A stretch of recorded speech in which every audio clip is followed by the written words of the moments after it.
इस संसार में ऐसा कोई पर्वत नहीं जो इतना ऊंचा हो कि मनुष्य उसके शिखर तक पहुंच ना पाए, उसे लांघ ना सके। इस संसार में ऐसा कोई सागर नहीं जो इतना गहरा हो कि मनुष्य उसके तले को छूकर पुनः लौट कर आ ना सके। एक छोटी सी बूंद पर्वत के शिखर पर पिघल कर बहने लगती है और देखते ही देखते वो महानदी गंगा में परिवर्तित हो जाती है। कारण क्या है? कारण है प्रयास, प्रारब्ध नहीं।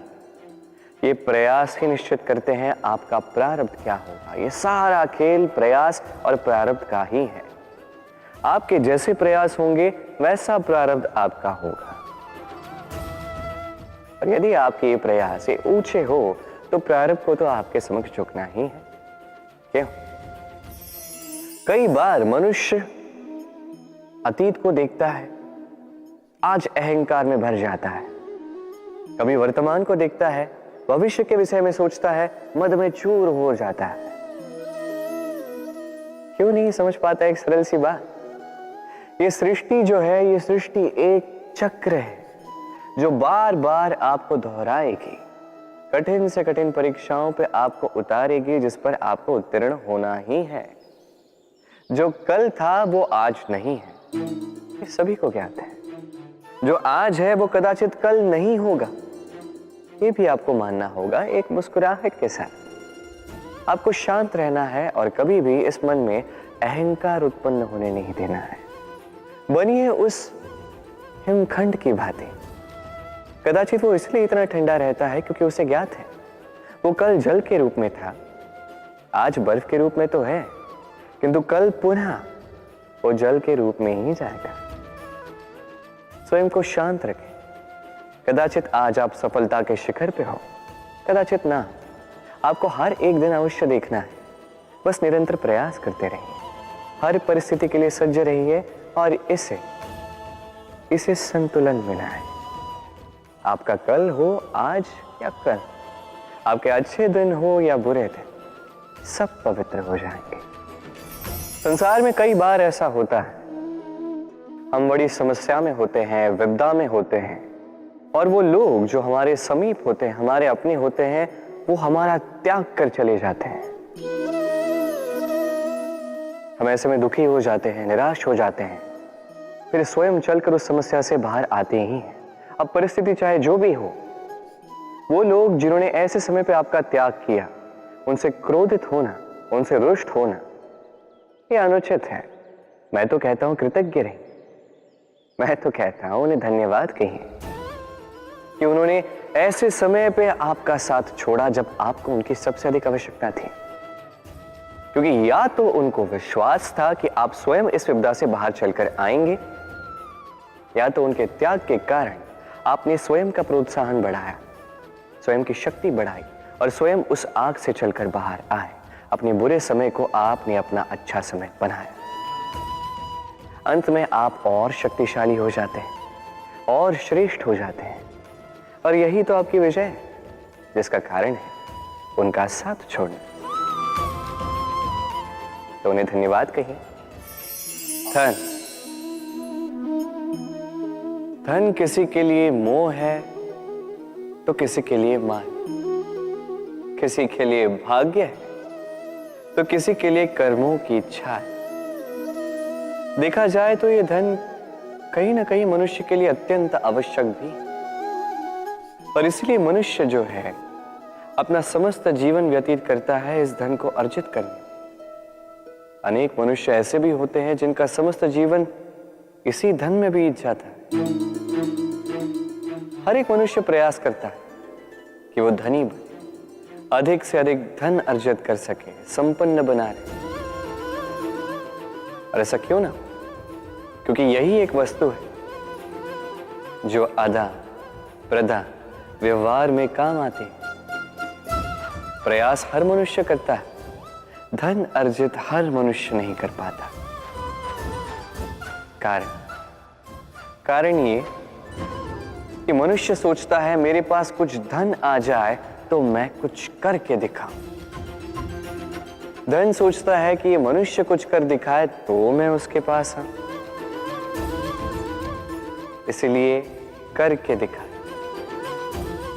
ऐसे श्रेष्ठ कर्म कीजिए कि धन स्वयं आपके पीछे भागने लगे। आप यदि धन के पीछे भागोगे तो आप अपना संतोष खो दोगे, किंतु यदि यही धन आपके पीछे भागने लगे तो आप महान कहलाओगे। इसलिए कर्म कीजिए, श्रेष्ठ कर्म कीजिए। ये धन तो फल स्वरूप आपके पीछे आएगा ही आएगा। जीवन क्या है? ये जीवन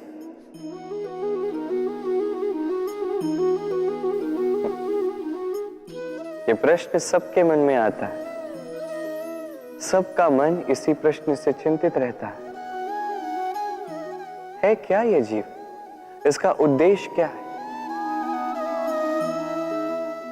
करे क्या इस जीवन में? क्या ये जीवन कुछ पाना है या ये जीवन कुछ खोना है?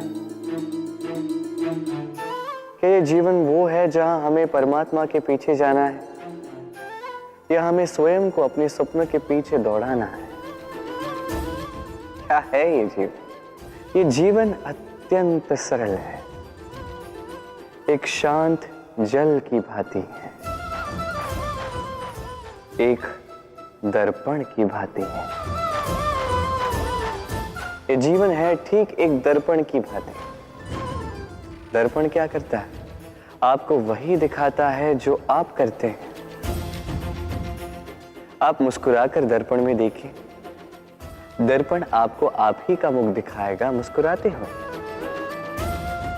आप रूठ कर दर्पण में देखिए, दर्पण आपको वही दिखाएगा।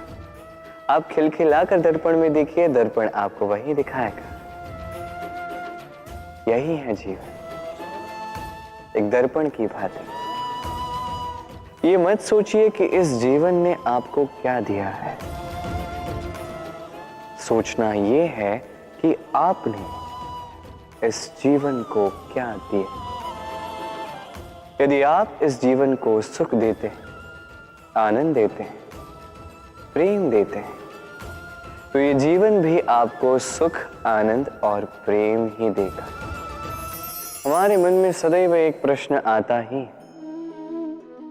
ये जीवन जो ईश्वर ने हमें दिया, एक जीवन ईश्वर ने एक आत्मा दी पृथ्वी पर जीने के लिए। जहां तक हमें ज्ञात है हमारे पास एक ही जीवन है, तो हम अवश्य ये सोचेंगे कि इसको सुधारा कैसे जाए। हर एक व्यक्ति सोचता है कि मैं क्या करूं जिससे ये जीवन सुधर सके, कौन सा कर्म करूं, कौन सा पुण्य करूं, कौन सा शास्त्र पढ़ूं जिससे मुझे वो ज्ञान मिले जिससे मैं अपने जीवन को सुधार पाऊं। समस्त जीवन व्यतीत कर जाता है इन प्रश्नों के उत्तर खोजने में, वो शास्त्र समझने में। कई सारे लोग फिर भी समझ नहीं पाते।